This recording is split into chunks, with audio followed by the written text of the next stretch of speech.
Okay, hello everybody. Welcome back to my channel. I am very nervous to do this video.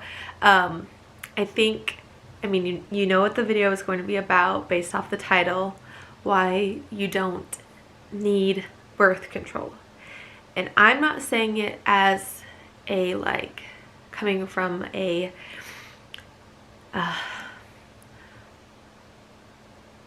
gosh, it's so hard because I want to just share with women, and if any guys are watching, you can share this with your sisters or cousins or friends or whatever, but I just want to tell women that you do not need a birth control, a hormonal contraception to prevent pregnancy. You just don't. And I'm going to kind of walk you through why that is true.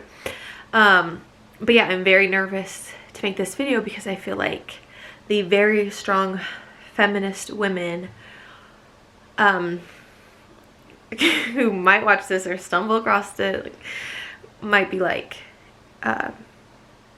it's an empowering pill that we get to take and we can control our bodies. Yes, that is true, but God made our bodies so amazingly. It is incredible. He made them so incredibly with so much detail in them that we don't need birth control to prevent pregnancy. I'm doing it right now. I don't use anything hormonal contraception wise to prevent having a child. So yeah, I'm just going to kind of get into this. My head's all over the place because I have so much in my head. But I'm going to talk about, just so much. I have books I'm going to share, some podcasts, doctors I love to follow on Instagram, and I'm going to share them all with you so that after this, I'm going to call a very brief introduction to it because I am not a doctor. I follow doctors, I listen to them, I'm reading different books. I consider myself a women's health enthusiast. It literally, if you the girls on my office that I work with know how much I just love to talk about women's health stuff, everything. I feel very mentally prepared to have a child eventually. Say I was to have a child with me right now, I feel like I would know kind of a lot what to do. And I think part of that is because I was around babies, so I babysat pretty much my whole life. So I know how to, I'm getting off, but anyways, I just love women's health things. And it was about a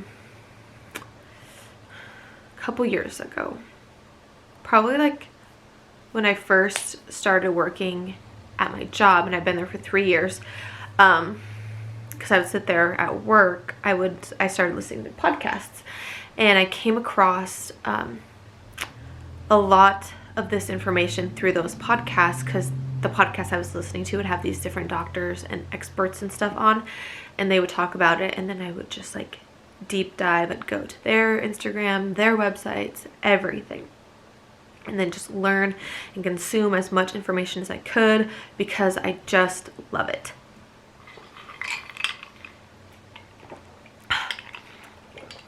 I'm so thirsty today. So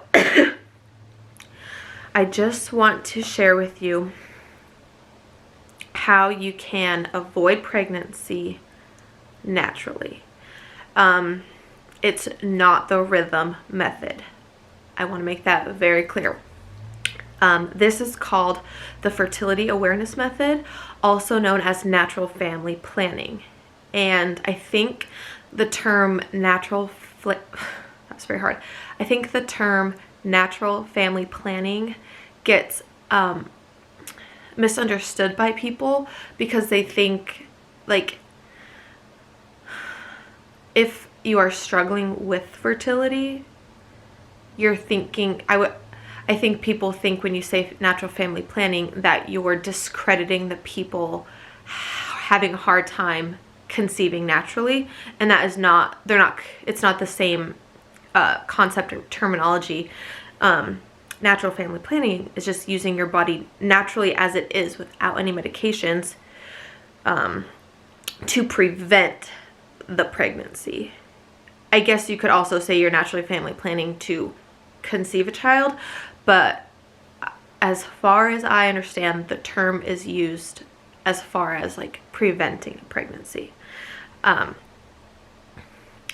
feel like I have to be so specific and like repetitive a lot, because I had a while ago I had shared something with this similar kind of topic, and I feel like a lot of family members and even like people I know and see somewhat regularly, I felt very attacked by them because they weren't understanding what I was trying to share.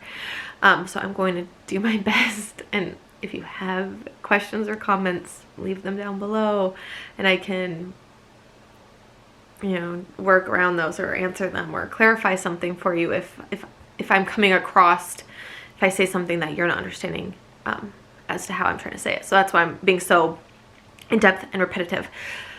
Sorry. So natural family planning and the fertility awareness method is simply you tracking your menstrual cycle to know when you are going to ovulate so that you can avoid having sex in your fertile window to avoid the chance of conceiving a child. So in case you don't know, your cycle starts when your period starts. That is the first day of your cycle. On average, women have a 28-day cycle, but this is where the rhythm method gets like mixed up with fertility awareness method, because the rhythm method is using just like a calendar and like an algorithm and saying, okay, your period started on this day 1, so you will ovulate on day 14. That is not how it works, because women we are very sensitive beings. If we get stressed out, ovulation can be delayed because our body's like, yo, you are stressed out, we're not having a child this month, or you know, like we can't do this right now, we'll try to ovulate in a few days. So then if your ovulation is delayed, then your period will be delayed. So you can't trust the rhythm method because your body is so sensitive to just like little things that you can't count. Like, you're a natural being, you are not a computer where you can predict things so specifically. So that's why it's fertility awareness, because you are aware of your body and your fertile windows and your fertile signs, not the rhythm method. So to track your cycle, you have to monitor like when your period starts, and then roughly like 14 to 16 days later, you will ovulate. It can change person to person, month to month, or cycle to cycle, because some women have a longer cycle. It's not every like month per se. But what you do is you have to track your basal body temperature. And by how you do that is you have to get at least 5. Some people say 4. I go off 5 just because then you know you were sleeping well, but you need 5 hours of sleep, like sound sleep. Then you wake up, you take your temperature either orally in your armpit or vaginally. I don't know anyone who would want to do it vaginally, but it's an option. I do it orally in my mouth. I have right here my simple thermometer. I put this in my mouth. The best method to do it is to put it in your mouth for 10 minutes. Like, your alarm goes off, put it in your mouth, let it adapt to your body. So like if your room is freezing cold, then you put this in your mouth, it's not going to be an accurate reading. But you're going to take your temperature right when you wake up. You don't want to get out of bed because your temperature will spike. You're getting your basal body temperature, which is like your resting body temperature. And you will take it every day, every morning. If you miss a morning, it's not great because you're tracking it, and so you need to know when you ovulate, but you want to take it every morning. And when your temperature, it should be, your basal body temperature should be roughly like 96.0 to 97.0 when you wake up before you ovulate. Then your sign of ovulation is it will spike and it will go above 97 degrees. It rises because progesterone makes your body's temperature rise. So that, and progesterone happens when you ovulate, or increases when you ovulate. So that's a sign. When you get 3 consecutive days in a row of a high temperature above 97 degrees, mine are always around 98 degrees. So like that's how you know. And gosh, I'm so all over the place. You have to get, you want to get a temperature or a thermometer that does it to 2 decimals. No, it's to 2 decimal points, because those, 97.0 and 97.9 are very different. But if you don't have the 2 decimal points to show you that, you won't see the increase as drastically. So you see the 3 consecutive days of high temperatures, and then you will know you've ovulated. Then it will stay high above that 97 degree mark until your period starts again, roughly 14 days later. Then it will drop back down, and then we repeat the cycle. I want to make sure I didn't leave anything out. Yeah, you want to have it in your mouth for 10 minutes. You're going to track every day. Yes, okay. So I'm going to show you how I track my cycles. I really love, it's called the Natural Cycles app. It's that one. You pay for it monthly. I believe it's $9.99, and it is, I don't think it's that much money for how helpful it is. It's, it's just like a Netflix subscription or something. It's a service that you're paying for to help you track your cycles. Now, this is also where you have to be cautious that this is not, this is kind of where apps have, they try to set up an algorithm type thing. But you have to know that it's just trying to help you predict, but you still have to track your temperature to really know when you ovulate. So today you can see I'm not fertile.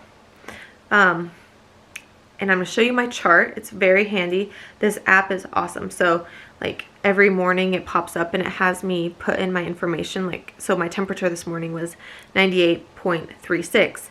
That is because it's high because I ovulated on Monday. So it will be high until my period starts in like 10 days. So you can kind of see, yeah, today is where we are. These are my green days, not fertile, and those previous days were my red days. You can see right there, that little symbol means that I ovulated. Now I'm going to show you what my chart looks like so you can see the spike in, sorry, it's glitching. I think my internet's bad. So this is my chart, I guess for this cycle so far. You can see this long section of red days, which we're saying I'm fertile. And then you can see right here, those 3 high mark days, 3 in a row. So that helped me see my temperature spiked oh, my closed out of it, sorry. My temperature spiked on, I think that was, it's hard to tell. It doesn't say Monday or Tuesday or anything, but my temperature had spiked there, and then it was 3 consecutive days. So then I knew I had already ovulated, so I couldn't get pregnant from that point forward until I ovulate again. But I'm good for like the next 2 weeks roughly. But what is needed to know about when you use an app system is that because the app sets up algorithms to help you roughly know when things are going to happen. It's not going to say, like, let me show you. So it's saying in February, I'm going to ovulate on Thursday the 11th, or no, sorry, 6, Thursday the 4th is when it's saying I'm going to ovulate next. That's just saying like roughly 28 days from now, you will ovulate again. So far with how this cycle went, that's roughly when you will ovulate. But you can't say, like right now, you can't say I'm for sure going to, because things happen in the world that can just trigger your body and shift things around. So that's why you can't fully rely on the app. It's a tool, it's not the end all be all. So yeah, that's how the rhythm method gets confused with the fertility awareness method a lot, because people think they'll follow this like religiously, and you can't follow you have to just know where you are every morning when you wake up. You can't predict into the future. I really hope that's clear. So now what I want to share is go back to today and show you my graph, because you probably saw that I had this span of time that was when I ovulated, where it was saying that I was fertile. Red means fertile, green means not fertile. I was fertile with here, even though I'm only ovulating the 1 day, because sperm can live in your body for 5 days, because you as a woman produce cervical mucus. If you are on birth control, it suppresses ovulation. So you don't ovulate unless your body is like a super powerful being and like flushes through the birth control and is trying to get it out of your body, because it's like synthetic hormones and your body is like, this is not what's supposed to be here. So it like tries to process it, which is why you can get pregnant while taking birth control, even if you're like really on top of it and stuff. But you produce cervical mucus, and you will produce that about a week before you ovulate, because that's your body saying like, hey, we're about to ovulate, which means the egg is about to come down. I can't remember like the actual scientific term, like otis, or it's such a weird word, I can't remember, but it's like we're getting ready, we can have a baby soon, so we're trying to make your body ready to house sperm and keep it safe and keep it healthy and keep it alive until you ovulate. So that is what cervical mucus is doing. It is there to house the sperm and bring it to the egg once you ovulate. So this is kind of another thing that I like got like kind of torn apart over, like when a while back on Facebook, because I had said something like, why do we keep inventing different birth controls? Why don't we teach women you can only get pregnant 1 day out of your cycle? And so many people were like, you cannot, like, you can get pregnant way more than 1 day. It's like, no, you only ovulate for 1 24-hour period during your entire cycle. But sperm can live in you for 5 days. So if you have sex like on Monday, but you don't ovulate till Friday, well, the sperm is in there so it can still fertilize that egg and get you pregnant.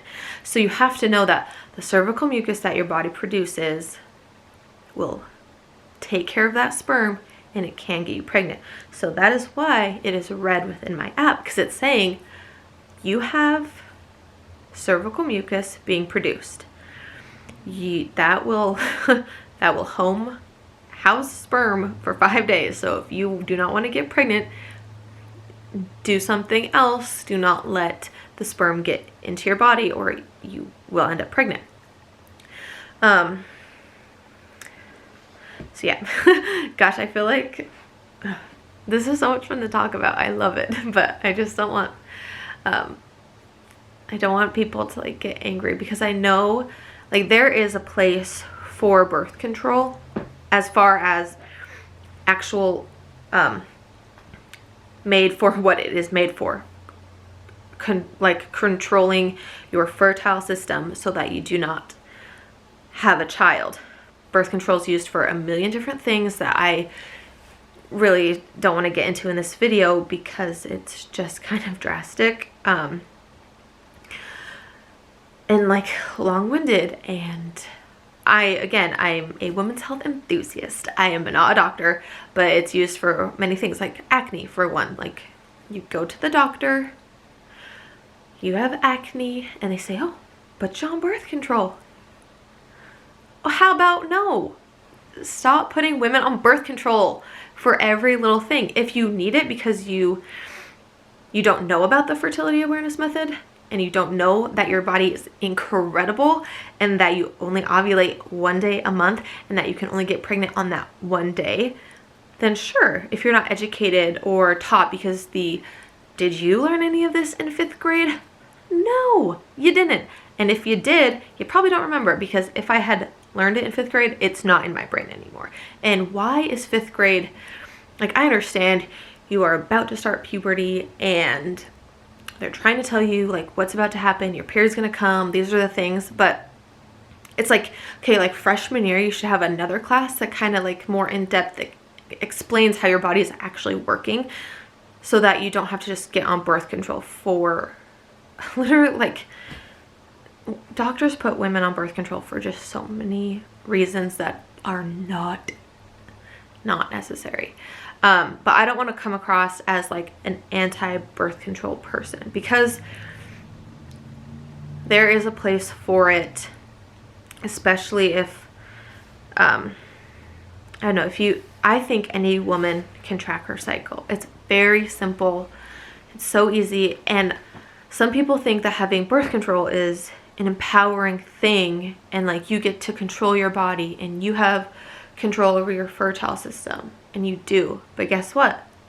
I feel very empowered that I track my cycle every day. I know when things are happening. I can tell, like, I know when things are supposed to happen. Roughly, again, it's not the rhythm method, but I know when things are supposed to line in, and that's very empowering to me. And what's also really great is that my husband also knows. So like he sees my cycle every day, because I'm putting in, like, I'm updating it in bed most of the time, whether first thing in the morning or at night, when I'm kind of like, okay, this is what happened today, this is what's going on, this is my cervical mucus for the day. So he knows too, which is awesome, because it doesn't put preventing a pregnancy just on me or just on women in general. It's like a team effort. Like, hey, we're gonna have to do something different because I'm in my fertile window, so we're gonna have to change things up or something. Yeah, I love it. It's awesome. I talk to Blake about it all the time. Like, did you know this? This is incredible. And he's like, of course I don't know any of this, like, because he's a dude, so he wouldn't.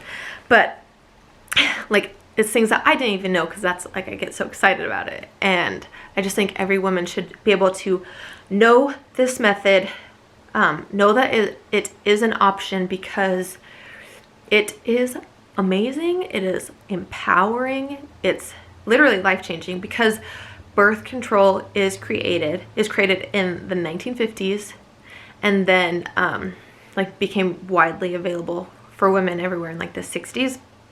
And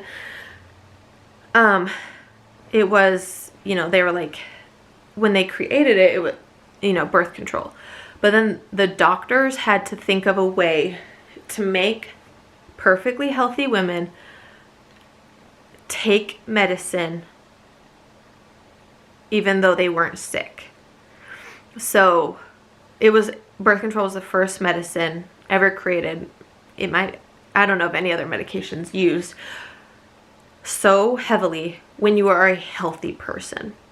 And some people don't even think of it as a medication. Like if you go to the doctor, they ask you, are you on any medication? Your brain says no, like I'm not on cholesterol medication or anything like that. And they're like, well, you're taking birth control. And you're like, oh yeah, I'm taking birth control. Well, that is a medication. We don't think of it because you are a healthy person taking a pill to suppress your ovulation. Also, gosh, you get me going and I just can't stop. Because in like the 50s or 60s area of time, when birth control was invented and given to like the first few women, they didn't get a bleed at all. And the doctors were like, yeah, like that's the point. You don't ovulate. If you don't ovulate, you don't get a period. It's not the other way around. So if you don't ovulate, that's like when and there's no egg and sperm connection, then it all sheds and you get your period. So because women weren't getting a period because they were not ovulating, they thought they were pregnant, and literally no amount of convincing was helping. So that's when they put in like the sugar pill, the like your period week, but it's not a period because you are not ovulating. So it's like a fake period.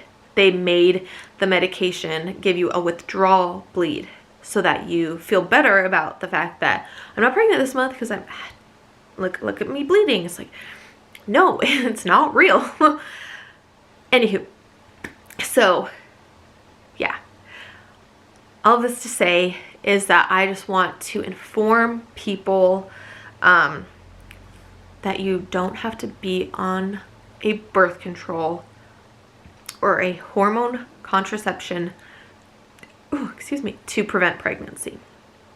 I want to share a few podcasts and books and doctors that I follow, so that if you have any other, like if you are like, this is something I want to look into more, yeah, I just want to share some of the things. So I'll start with some of them kind of like are the same because I love them all. So I followed them, then I bought their book, I listened to their podcast all the time. Anyway, so to start, we'll do people I follow on Instagram, and I wrote them all down. Not all of them, but just a few like that you should follow if you are interested in learning more. But Dr. Jolene Brighton, I'm going to put her little Instagram right there. She is a women's hormones NMD, and I was going to look this up because I didn't fully know what NMD stood for because I'm not a doctor. Oh, naturopathic medicine. That makes sense. Okay.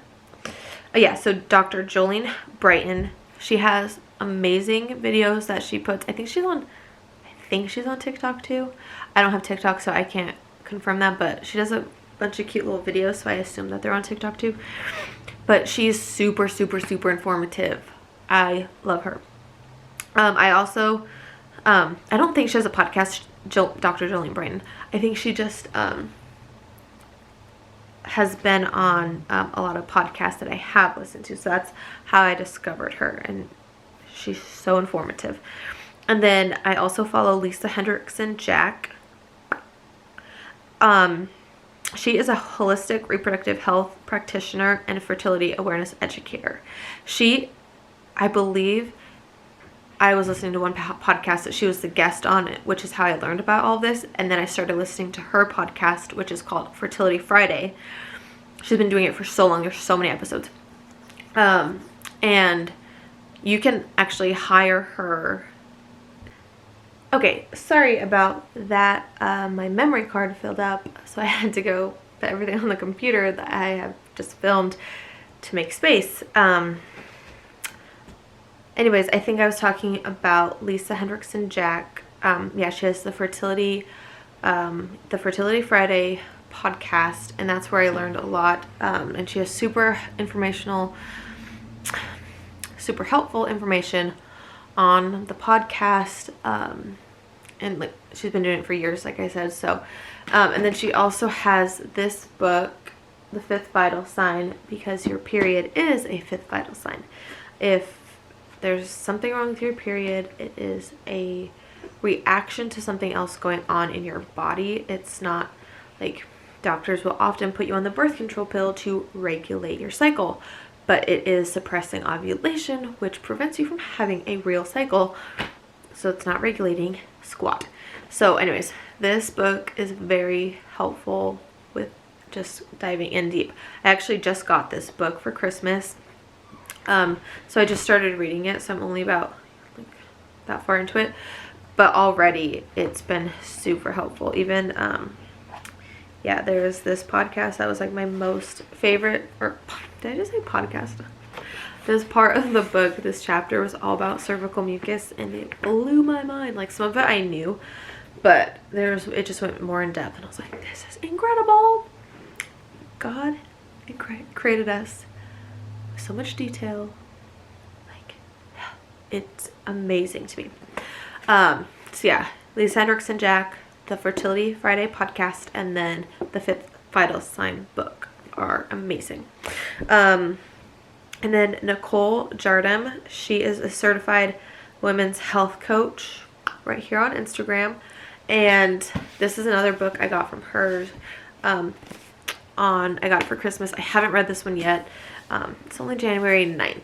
So, and I got like a lot of books for Christmas because I love to read. But yeah, I've heard amazing things. It's called Fix Your Period. She's like the period fixer is what she's known as. So if you are having anything, don't let a doctor put you on birth control to fix your period. That's not how it works. So yeah, get this book if you have. I'm going to read it, and I think my cycle is very regular, but I'm sure I'm going to learn a ton from this book anyways. So yeah, I'm very excited to dive into this one, so I recommend it to you too. She also has a podcast with another woman. I'll look it up. I cannot think of the podcast name is called The Period Party, right here, and it is with, so it's Nicole Jardim and Nat something.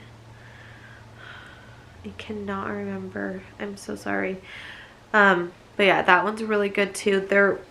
I like long podcasts because I mean, I'm at work for 10 hours a day. I want to fill my brain with stuff while I'm doing it.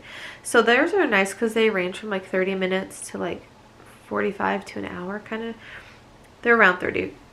Looks like 45 minutes is like roughly the longest, but yeah, they're really nice because you can learn a lot. And yeah, I really like their podcast a lot. And then the last book is I Disagree by Dr. Patrick Flynn. I learned so much from him, not even just women's health wise, just health in general. I follow him on YouTube. He has a podcast too, if you just search his name, because it's like they grouped them in 3 different podcasts. So yeah, they're kind of all over the place, but he's super helpful. His wife like had fertility issues and was told, well, just when they were dating, I think they weren't even engaged, and she was told she was never gonna have kids, and he was like, no, I disagree. And he like helped her get her cycle back on. He's called the Hormone Whisperer. He's incredible. They were able to have 4 girls. They have 4 kids. Yeah, so he's really awesome for just like all health related things. He has clinics all over the country. There's one in Kalispell, and I see Dr. Alex in Kalispell, who's part of the Wellness Way, which is part like his big branch of clinics everywhere. But yeah, Dr. Patrick Flynn is awesome. I very much enjoy learning from him, and this book is awesome because it dives into just health in all sorts of ways. Okay, I already talked about the Fertility Friday podcast and the period party. The last ones I like, It's Her Time. This one, I just started listening to this one this week, actually. I just found it, and it's sharing. The women in it are awesome. I think they're like cousins or something like that. Like they're related somehow. And one of them considers herself a women's health enthusiast as well. And then the other one is an actual doctor. And they just share so much information, and they really get in depth about things. So they're really great. And sorry, my dogs are in here now. Lady, do not bark. No. Okay, yeah. So the It's Her Time podcast is awesome. And then the Be Well by Kelly podcast is really good too. Hers isn't so specifically like women's health. It's a lot more like general health. But she had Dr. Jolene Brighton on, who's one of the ones I recommended earlier. And yeah, so she'll just get women's health people on there too. Just go over things, and yeah, just very informational just in health in general. So that one's good. I also listened to the Essentially You podcast with Dr. Marisa Snyder, and I have her book about like essential oils and how they can help in so many different ways. I should have brought that one down because it's really helpful. But yeah, Essentially You podcast is really, really great. And then the last podcast, this is with it's called Women Talking Frankly, and they're older. I think, I can't remember, I don't think they've ever said their ages, but I feel like they are approaching menopause or have passed menopause, so in that rough age range. But they're really helpful because they just kind of talk about just all sorts of health, women's health stuff. So yeah, those are the books, the doctors, the people, and the did I say podcast, books, people? But yeah, I really hope this helped. Like if you didn't know this before, I hope it was helpful and, somewhat informational. Again, I'm not a doctor. I am a women's health enthusiast. I think it would be incredible. I think I would love it so much to become a fertility awareness educator, because I have helped, like I have a few friends that have texted me and been like, can you please help me figure out how to do this? And there's so much that goes into tracking your cycles that I need to learn more about myself, and I would love to hire an educator and then become an educator, but I just haven't. And not that they're really crazy expensive to hire, but it's something like insurance obviously is not going to pay for it, because insurance just wants to pay for your why pay for your health when they can just pay for your sickness, is kind of how they do things. So they'd rather pay for your birth control than pay for you to learn how to learn your body without birth control. So anywho, yeah, I hope this was a helpful podcast. I hope you learned a little something. If you have questions, comments, anything that you need clarified, if I confused you or made you even think something different, and you just comment them down below. I would love to help. Again, I'm just a very normal person learning this. I've been doing it I started learning, or I knew about it for a long time, but I was not sexually active because my husband and I waited until we got married to have sex, so I didn't need any form of birth control. Once we got engaged, which was last October, I was like, well, I better learn it now. So I've been doing it since last October, and I have been successfully preventing pregnancy since we got married in June. So I don't know everything, but I do know what I'm doing in this regard. And I did not appreciate when people made me feel like an idiot and saying that you can only, like, you can get pregnant whenever, any day of the month. You can get pregnant more than one day. Yeah, because I am living out the proof that that is not true. That is a misconception that I just want other women to know about. This is a very long video, so I'm going to stop now. Thank you for watching. I really hope you enjoyed this video. If you did, please like this video. Please subscribe to my channel, and if you want more videos like this or have any other questions or anything like that, again, comment below and I will do what I can to help you. Thank you so much for watching. I love you for watching if you watched this whole thing, because this is by far like my longest video. So, goodbye.